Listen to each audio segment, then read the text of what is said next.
Un autre cas très intéressant de Brand Entertainment, et puis c'est une histoire qui dure depuis très longtemps. Ça fait combien de temps, Alban, que ça dure, cette histoire de Coca-Cola et le brand content et... 127 ans. Aujourd'hui, on va parler de jeux vidéo, et ça dure de peu près une dizaine d'années. Donc, je me présente, je m'appelle Alban Deschlottes, je travaille pour Coca-Cola. Je suis en charge de tout ce qui est toutes les initiatives autour du sport et de l'entertainment pour l'Europe de l'Ouest. Et aujourd'hui, je suis accompagné par... Je m'appelle Bertrand Amar et je suis producteur, animateur et journaliste, notamment spécialisé dans le jeu vidéo, et j'accompagne Coca-Cola depuis Coca-Cola Zero depuis 4 ans maintenant. Et Bertrand, en fait, notre porte-parole, tuteur en jeu vidéo et ambassadeur. C'est quelqu'un qui nous accompagne sur toute la ligne éditoriale de Coca-Cola Zero dans le jeu vidéo. Et aujourd'hui, en fait, je voulais juste citer et remercier PlayStation Europe et toutes les filiales dans l'Europe qui nous ont aidés sur ce projet que je vais présenter aujourd'hui. Et la douzaine d'agences qui ont permis de faire ça. Parce que c'est vrai qu'on est peu nombreux à pouvoir parler, mais c'est qu'il faut beaucoup de gens pour des programmes de brand entertainment. Donc aujourd'hui, je souhaiterais vous parler de 3 choses en 20 minutes. C'est ça, hein? C'est ça. C'est tout d'abord quelques mots sur le brand entertainment. Donc aujourd'hui, moi, de par mon rôle au sein de Coca-Cola, je ne vous parle pas de brand entertainment, je vous parle de branded entertainment. Pour nous, le brand entertainment, c'est un format et c'est une manière de communiquer, alors que le branded entertainment, c'est la manière dont on engage les communautés au travers des points de passion. Donc c'est ce dont je vais parler aujourd'hui. Je vais parler quelques mots sur notre héritage dans les jeux vidéo, parce qu'en fait, dans les communautés, on a une légitimité quand on construit dans le temps, et c'est vrai qu'au-delà de la campagne l'année dernière, je voulais aussi remettre ça en perspective des années précédentes. Et enfin, la campagne 2013, avec une innovation en jeu mobile. Alors, l'héritage Sport Entertainment, pour nous, il est au cœur de l'ADN de nos marques, pas uniquement Coca-Cola Zero. C'est quelque chose qui date au départ à travers des engagements autour des Jeux Olympiques, de la Coupe du Monde de football. Mais pour l'ensemble de nos marques, on considère que c'est un avantage concurrentiel de pouvoir avoir une empreinte et un héritage qui se construit au travers de choix. Parce que, comme vous le verrez un peu plus tard, au cœur de ces stratégies, c'est avant tout les insights et la volonté de s'associer aux centres d'intérêt qui collent en termes de cible marketing à nos enjeux marketing. Quelques mots sur notre vision marketing. Tout ça est disponible sur YouTube parce qu'en fait, notre directeur marketing monde a décidé que le meilleur moyen pour communiquer autour de sa vision du marketing, c'était de le mettre sur YouTube et d'envoyer le lien à tous ses salariés. Donc c'est disponible. Si vous mettez Liquid and Linked sur Internet ou AMC 3.0, vous verrez la vision marketing de Coca-Cola. Et en fait, c'est simplement 3 mots. Donc, créer des histoires. On n'est pas là pour créer des campagnes, on est là pour créer des histoires. Les propager et générer de la valeur. Donc c'est vraiment les 3 mots-clés chez nous dans tous nos plans marketing. On est centré sur le consommateur, on est centré sur générer des histoires qui se propagent par elles-mêmes. Et à ce niveau-là, le sport et l'entertainment pour nous, c'est de la valeur ajoutée. C'est une manière d'amplifier ce qu'on fait déjà au niveau marketing en termes de communication. Par exemple, en créant des histoires autour de la Coupe du Monde de football. C'est vrai que pour nous, c'est un moyen et vous le verrez dans les prochains jours, je crois, à Paris, d'expliquer notre engagement au niveau sociétal, au niveau de la promotion de l'activité physique. Donc on se sert d'un partenariat avec la Coupe du Monde de football pour exprimer notre engagement. En termes de propagation, le meilleur exemple pour moi, je pense que c'est la campagne qu'on a fait avec James Bond. C'est vrai que quand on sort un film social 10 jours avant la sortie du film en Europe, on bénéficie d'une attente des fans qui fait que ça devient la campagne la plus partagée au monde de Coca-Cola. Et enfin, l'exemple en termes de valeur, beaucoup d'exemples possibles pour expliquer comment on peut générer des ventes à partir du sport et de l'entertainment. Mais dernier exemple en date que je trouve assez touchant, c'est de voir à quel point d'amener une petite voiture qui s'appelle une Formule 1 dans un magasin à Vélizy, ça permet simplement de générer autant de ventes en 2 jours qu'en 1 an. Donc on est capable d'avoir ces effets de levier grâce au sport et l'entertainment. Les jeux vidéo, pour nous, ça commence en 83. Alors quand on regarde les bouquins sur l'advergaming et puis les conférences et les gens qui expliquent d'où vient l'advergaming, ils citent toujours cet exemple-là comme étant le premier advergaming au monde. L'histoire est toute simple. C'est un directeur commercial qui est sous pression aux États-Unis qui veut motiver ses vendeurs à attaquer Pepsi, quoi. Et en 83, le seul moyen qu'il ait trouvé avec sa force de vente qui est assez jeune, c'est d'aller voir Atari et de créer un jeu vidéo. Et un jeu qui s'appelle Space Invader, que certains d'entre vous doivent connaître. Et lui, il a fait Pepsi Invader. Et c'est assez marrant parce que c'est la première fois qu'un jeu a été fait par une marque. Et c'est un jeu qui a été fait en 300 exemplaires. Donc sur eBay, c'est assez dur de le trouver. Deuxième expérience, et il y en a beaucoup d'autres sur beaucoup de marques, mais c'est vrai que la deuxième expérience marquante, je crois, dans le jeu vidéo, c'est quand Coca-Cola a décidé pour le Super Bowl, pour la première fois, d'utiliser le jeu vidéo comme un angle de communication. Et c'est cette campagne publicité que je vais vous passer.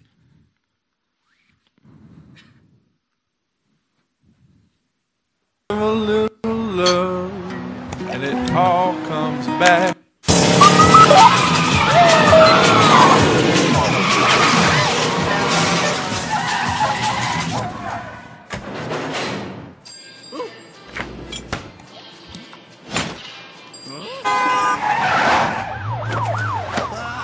Give a little love, and it all comes back to you. Gonna be remembered for the things that you say and do. You give a little love and it all comes back to you.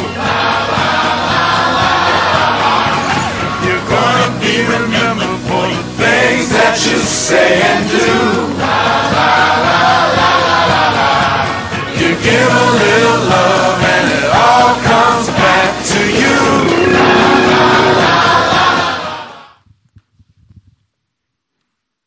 Donc une vision positive de GTA par Coca-Cola. Et c'est vrai que c'est la première fois qu'une marque peut parler au grand public de jeux vidéo.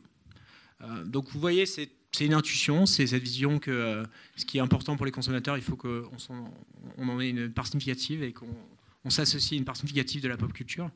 Et donc le jeu vidéo fait partie aujourd'hui des points de passion mainstream, donc on doit être associé à ça. Et juste à ce moment-là, un truc qui est arrivé, qui était assez révolutionnaire pour notre stratégie marketing, qui était de créer pour la première fois une marque avec le goût de Coca-Cola sans calories, qui avait une cible marketing qui était plutôt des jeunes adultes, plutôt masculins. Et donc assez naturellement, le choix qui a été fait, c'est de se dire que c'était probablement la marque qui devait incarner et porter le plus notre engagement dans les jeux vidéo, et ça dès son lancement en 2007.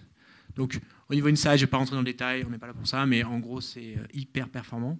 En termes de couverture, en termes d'affinité, et surtout, ce qu'on cherche toujours, c'est avoir une part de voix significative. Donc c'est vrai qu'il y avait à cette époque-là, et encore aujourd'hui, je trouve, très peu de marques qui s'associaient aux jeux vidéo de manière stratégique, quelques coups tactiques, mais c'est vrai qu'il y avait pour nous une place à prendre, donc c'est pour ça qu'on s'est engagé sur cette thématique-là.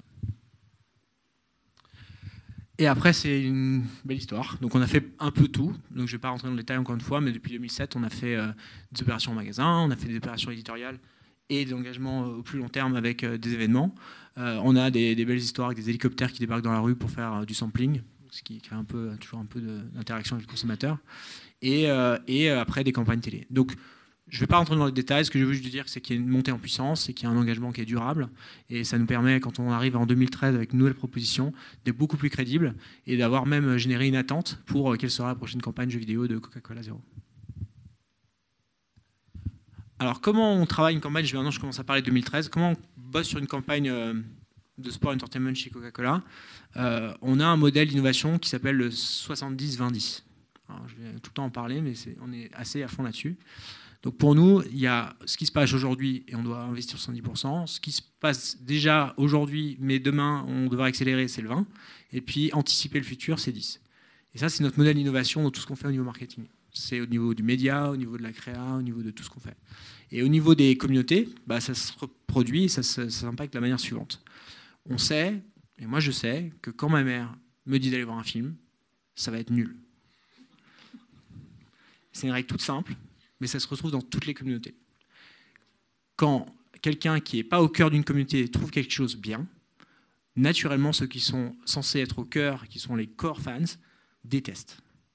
Le seul problème, c'est que nous, on vend plus de canettes aux millions de personnes qui sont un peu intéressées qu'aux 10% qui sont très intéressés. Donc on doit chercher cet équilibre. Et cet équilibre, on le trouve de la manière suivante, en arbitrant nos investissements et nos choix de projets et nos plateformes autour de cette thématique-là. Donc concrètement, on va investir 70% de nos efforts pour générer des ventes en s'appuyant sur la couche supérieure de la communauté. Mais en parallèle et en complément, on va investir 20% de nos efforts sur le cœur de la communauté avec des dispositifs qui, le plus souvent, n'ont rien à voir. Des dispositifs qui sont sans but commercial, qui sont durables, qui apportent une réelle valeur ajoutée à la communauté. Pour que les core fans soient à notre côté et reconnaissent les efforts de la marque et apprécient les efforts de la marque et parfois même, se prêtent le jeu et jouent le jeu d'amplifier ce qu'on fait pour le reste de la communauté. Donc ça, c'est ce qu'on a développé. Et vous vous rendez bien compte que ce n'est pas du tout le même dispositif, ce n'est pas du tout les mêmes objectifs, et que c'est hyper complémentaire.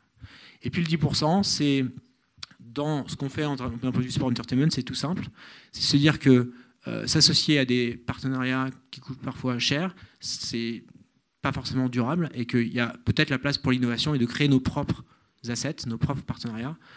Par exemple, il y a quelque chose qui s'appelle la tournée du trophée Coca-Cola, qui a été créée par Coca-Cola avec la FIFA, mais qui fait qu'on décide dans quel pays elle va. Et je vous invite tous dimanche à venir voir le trophée de la Coupe du Monde de foot qui sera sur le place de l'Hôtel de Ville dimanche. Alors dans le jeu vidéo, comment ça se passe ? C'est tout simple. Si on prend un plan 2013 pour ce qui nous concerne pour l'Europe de l'Ouest, on a fait gagner la PlayStation 4 avant sa sortie en magasin. On a continué ce qu'on faisait déjà très bien, et Bertrand va en parler, au niveau éditorial et sur les grands événements de gaming, en étant présent, en étant participant à la communauté. Et enfin, on a innové en sortant un jeu mobile que PlayStation n'avait jamais fait, qui est devenu en fait une plateforme qui est coproduite par PlayStation et Coca-Cola. Bertrand ? Ouais, donc quand Coca-Cola Zero est venu me voir il y a 4 ans avec cette idée de créer du contenu autour du jeu vidéo, j'ai été dans un premier temps assez inquiet, parce que c'est vrai que si le jeu vidéo est un média vraiment de masse et un énorme marché, les personnes qui suivent son actualité au quotidien sur le net notamment sont les plus passionnés, et voir une marque débarquer dans leur univers de passion, ça pouvait un petit peu être dangereux. Et en fait, ça s'est très bien passé. Ça s'est très bien passé puisqu'on a produit des contenus dans lesquels la marque est pas présente dans le contenu. Elle habille le site. Et elle est la seule à habiller le site. Un site qui était dans un premier temps hébergé, il y a mon blog, et il y a un site qui est la Coca-Cola Zero Gaming Zone, qui était hébergé dans un premier temps chez MSN et qui est depuis un an sur melty.fr. Et en fait, ce site, qui est pourtant un site de marque, c'est un site qui a été très vite perçu par les gamers comme un site sans pub, finalement, à la différence de tous les autres sites de jeux vidéo qui sont pleins de pubs pour des jeux vidéo, avec des pré-rolls pour des jeux vidéo lorsqu'on veut voir un reportage sur un autre jeu vidéo, avec des habillages autour de jeux vidéo lorsqu'on est en train de lire le test de ce jeu vidéo. Donc on peut se demander, et il y a d'ailleurs des débats là-dessus sur l'indépendance de la presse jeux vidéo, parce que malheureusement la presse jeux vidéo ne séduit quasiment que des acteurs de l'industrie du jeu vidéo comme annonceurs. Et finalement, la Coca-Cola Zero Gaming Zone est apparue comme un site apporté par Coca-Cola, mais qui ne vend pas du Coca-Cola, qui traite l'actualité du jeu vidéo.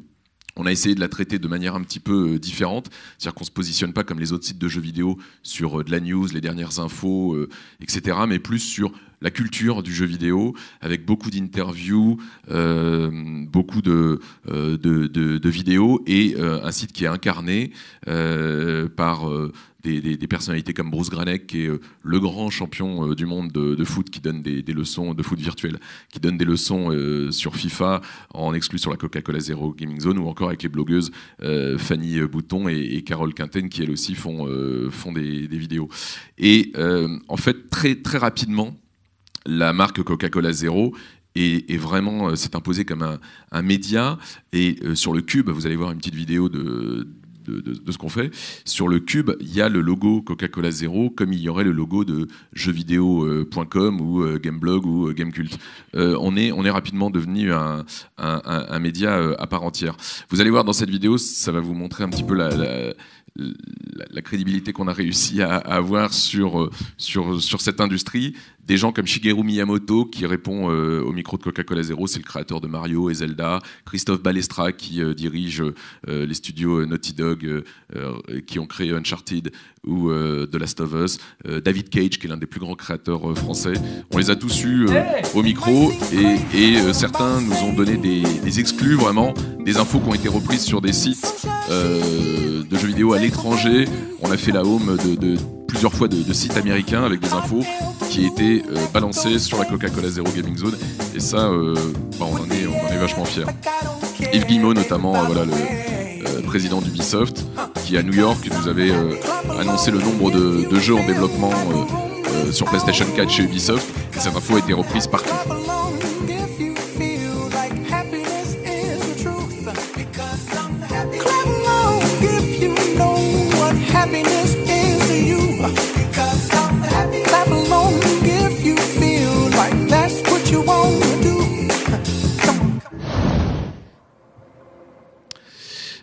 Et à côté de ça, il y a un truc qui nous a vraiment fait plaisir, c'est que au Paris Games Week, qui est le grand salon donc du jeu vidéo qui a lieu à Paris à la fin du mois d'octobre, eh ben on s'est rendu compte, notamment l'année dernière, c'était très frappant, que les gamers se sont appropriés le stand Coca-Cola Zero et que ça devient le point de rencontre. C'est-à-dire que sur Twitter, on voyait des communautés comme notamment les cosplayers ou d'autres qui disaient on se retrouve sur le stand de Coca-Cola Zero. Si bien qu'on voyait arriver des groupes sur le stand, on pensait qu'il y avait un événement d'organisé sur le stand, et en fait c'était juste devenu le point de rencontre. Et ça c'est un truc qui nous a vraiment fait plaisir. Évidemment, ça tient à la qualité du travail de Bertrand et de ses équipes, donc je le remercie. Merci à vous. Et aujourd'hui, ça nous permet aussi d'avoir un point d'entrée sur la communauté, puisque non seulement les consommateurs et les fans de jeux vidéo nous suivent au quotidien, mais également les éditeurs et les constructeurs qui souhaitent s'associer à la plus grosse plateforme média dans le gaming en France. C'est assez extraordinaire de ne pas être demandeur, mais plutôt d'être à l'écoute et de servir de ça comme un point d'entrée pour commencer les discussions. Oui, et quand on tourne des sujets, pas une fois, mais vraiment pas une fois en 4 ans, et on tourne plus de 200 vidéos, comme vous en avez vu par an, pas une fois, une personne s'est dit « Attends, c'est pour une marque », voilà, c'est naturel que Coca-Cola Zero est devenu un média, je l'espère, crédible sur la thématique du jeu vidéo. Donc voilà pour le cœur de notre engagement dans les jeux vidéo et ce qui fait le quotidien de notre présence auprès des fans. Ça permet, une fois par an, d'avoir un discours un petit peu plus promotionnel, puisqu'en fait on était en magasin, on était en PLV, on était avec des cadeaux à gagner dans une dizaine de pays, avec une ambition qui était plutôt de pousser nos ventes en s'associant avec PlayStation, en faisant gagner des consoles, en faisant sur chacun de nos packs le lien vers un jeu mobile dont je vais parler en quelques secondes, avec un résultat plutôt positif. Alors l'innovation de l'année, pour nous, c'était de créer une pièce d'entertainment, puisque c'était la création d'un jeu. Alors, nous, on n'a pas l'ambition de challenger PlayStation et Gameloft et Ubisoft dans la création de jeux. Donc on est s'associer avec des bons créateurs de jeux. En l'occurrence, on a proposé à PlayStation de pousser l'expérience de PlayStation en dehors de la console. Ce qui était plutôt un peu dérangeant au départ, mais qu'ils ont compris. Et après, quand on leur a expliqué l'ambition qu'on avait, qui était d'aller au-delà des core fans et d'aller vers ceux qui commencent à jouer sur mobile et d'avoir cette ambition d'embrasser une communauté beaucoup plus large et surtout de faire gagner sur chacun de nos packs ce jeu vidéo. Donc ils ont tout de suite compris que ce n'était pas une plateforme qui était en concurrence avec leur expérience de jeu sur console, mais qui était quelque chose qui était complémentaire et notamment qui allait leur permettre, sur tous les personnages dont ils ont l'exclusivité sur PlayStation, de créer une notoriété importante auprès d'un public qu'ils n'avaient jamais touché auparavant. Donc on a créé cette idée qui était de dire, bon, Coke Zero, l'impossible devient possible, bon, PlayStation sur mobile c'est déjà pas mal. Ensuite, quelques éléments en plus, on va faire que les personnages se rencontrent. Donc c'est vrai que des gens comme Uncharted, Nathan Drake, un peu l'Indiana Jones de PlayStation qui joue avec Little Big Planet, qui est un peu le Mario Kart, c'était pas gagné au départ, mais on a réussi à expliquer au studio que c'était intéressant. Et après, c'est travailler assez simple de dire, bon, on va plutôt que réinventer la roue, on va prendre des gameplays qui marchent déjà, des running like, c'est ça, hein, c'est comme ça qu'on dit, et essayer d'adapter un peu tous ces gameplays dans une application où on retrouve dans la même application plusieurs jeux. Donc encore une fois, quelque chose qui est gratuit, accessible à tous, et qui est... je vais mettre quelques images tant que je ne me fais pas virer. Il me reste 2 minutes, il me reste 2 slides, c'est bon. Et je vais parler pendant la vidéo, mais... Dès qu'elle s'affiche... En quelques mots, donc c'est l'idée d'une application sur une île, et sur l'île, on trouve plusieurs jeux, et on va à la rencontre des personnages. Ça, c'est le teaser que PlayStation a diffusé sur ses plateformes. Donc ça, on est très fiers parce que ça a beaucoup d'impact. Et en fait, sur cette île, on retrouve chacun des personnages qui ont des aventures. Coca Zero, à chaque fois, est un déclencheur parce qu'en fait, quand on collecte des gouttes de Coca Zero, on déclenche des bonus et une présence de la main. Donc ça, c'est un jeu gratuit qui a obtenu un bon retour de la communauté, non seulement en termes de buzz, parce que c'est vrai qu'on a eu énormément de buzz, notamment pour les pays qui n'avaient pas le jeu. On a pu le sortir que dans les pays où on était activé, donc aux US, tout ça, c'était un peu comme des fous de pas pouvoir jouer. Et surtout, on a eu un bon retour en termes d'engagement, parce qu'en fait, c'est devenu la deuxième application la plus téléchargée au monde de Coca-Cola, en à peine 6 semaines. Et ça, grâce à PlayStation. Parce que c'est vraiment l'engagement PlayStation qui a fait que c'est devenu populaire. Et on voit là la force de s'associer à des acteurs du divertissement, plutôt que de pousser notre marque seule. Je vous invite tous à jouer, évidemment.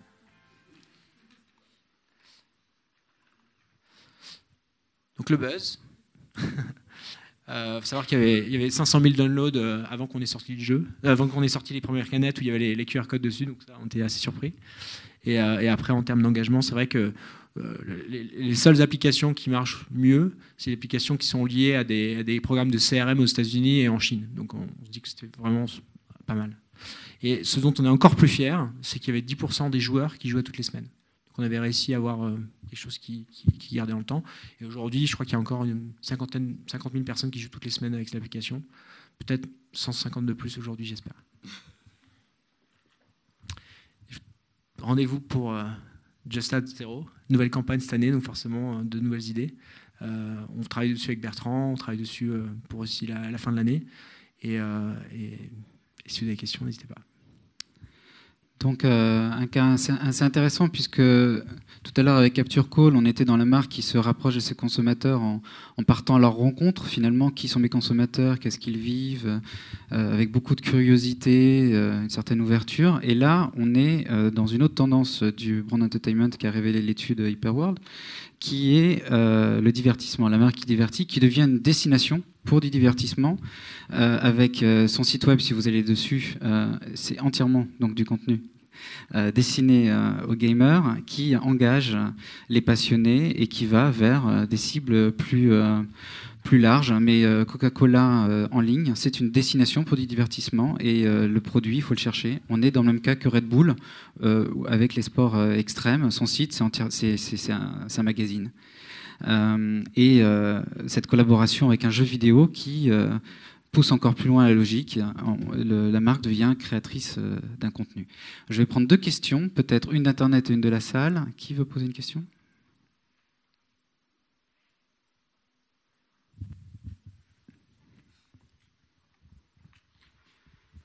Surtout vos événements, vous offrez du Coca-Cola ou pas? Pas toujours. Pas toujours? Pas toujours. Non, mais c'est pour savoir, parce que Non, la mais place du produit, je trouve ça...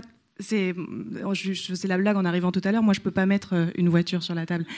Donc la place du produit c'est important, et je pense que dans le fait d'être présent sur des événements, le fait de pouvoir amener ces produits, ou du moins les avoir, la consommation à la vente directe, c'est aussi une autre manière de ramener le produit dans cette relation, et c'est très malin comme ça aussi, mais je voulais savoir comment vous l'organisiez, la présence du produit. Alors, l'experiential est au cœur de notre stratégie de recrutement, parce que c'est vrai que quand on a testé Coca-Cola, je pense qu'on est obligé d'en revoir.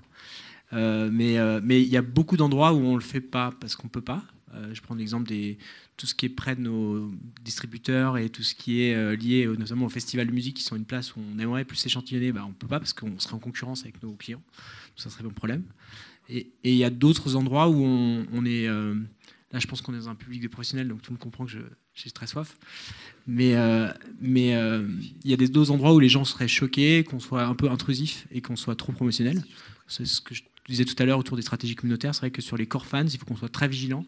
Je pense que si demain matin, je refaisais la même campagne, j'expliquerais à PlayStation que non, c'est pas bien de mettre la bouteille de Coca en haut à droite du jeu, parce qu'on sait qu'on s'attendait à être rejeté, on a été rejeté sur certains blogs en particulier.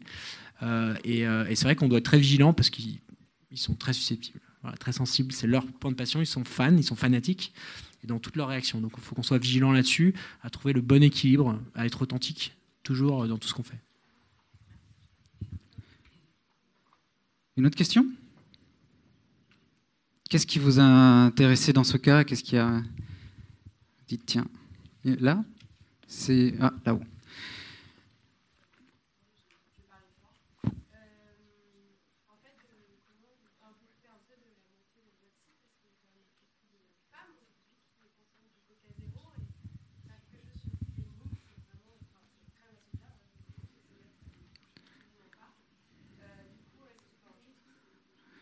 Donc, est-ce qu'une stratégie de brand entertainment, finalement, c'est faire un choix de cible au détriment d'autres cibles? C'est une très bonne question. C'est quelque chose sur lequel on travaille. Il faut savoir que Coca-Cola Zero, on a 2 centres d'intérêt sur lesquels on a été activé. Les jeux vidéo et le cinéma. Par rapport à des enjeux de couverture de cible, c'est assez complémentaire. En particulier si on choisit les bons films. Mais aujourd'hui, c'est lié aussi à l'évolution de Coca-Cola Zero. C'est vrai qu'au moment du lancement, c'était une marque qui était très centrée sur les hommes. Et aujourd'hui, c'est une marque qui est consommée en majorité par des femmes. Donc ça va peut-être influencer la manière dont on fait évoluer notre communication. Peut-être. Dernière question. C'est quand même intéressant, une marque qui va aussi loin dans un centre d'intérêt de ses consommateurs, qui investit un territoire. Oui, John? Question sur auriez-vous pu faire ce projet avec un autre partenaire que PlayStation? Donc la force de PlayStation fait que la légitimité, la marque, etc., c'était évident pour vous que ce soit avec PlayStation. Alors, je ne suis pas sûr de comprendre la question, mais je vais essayer de répondre à ma manière. On travaille avec tout le monde, et on est prêt à travailler avec tout le monde. On rencontre Nintendo, on rencontre Xbox, on est présent sur les grands salons professionnels pour être disponible pour rencontrer ceux qui veulent nous rencontrer. Et en permanence, je dis toujours, moi je me réserve un jour par semaine pour rencontrer des gens que je ne connais pas. Ça, c'est mon métier au sein de Coca-Cola, c'est d'être à l'écoute des gens qui ont des projets et des porte-projets. Je vous invite les gens qui veulent nous rencontrer, je suis disponible. Pas tout le temps, mais j'essaie d'être me rendre disponible. Après, PlayStation, c'était un choix qui était à la combinaison de plusieurs choses. Premièrement, on était partenaire avec eux depuis 2 ans, donc c'était dans la continuité de ce qu'on avait fait avec eux. Ensuite, c'est ceux qui ont été les plus positifs et motivés sur la partie mobile, contrairement à ce qu'on peut penser, mais c'est vrai qu'ils étaient à l'écoute de ce projet de créer un jeu mobile. Et enfin, peut-être qu'on a eu le nez creux sur la PlayStation 4. Merci bien. On va passer à... Merci.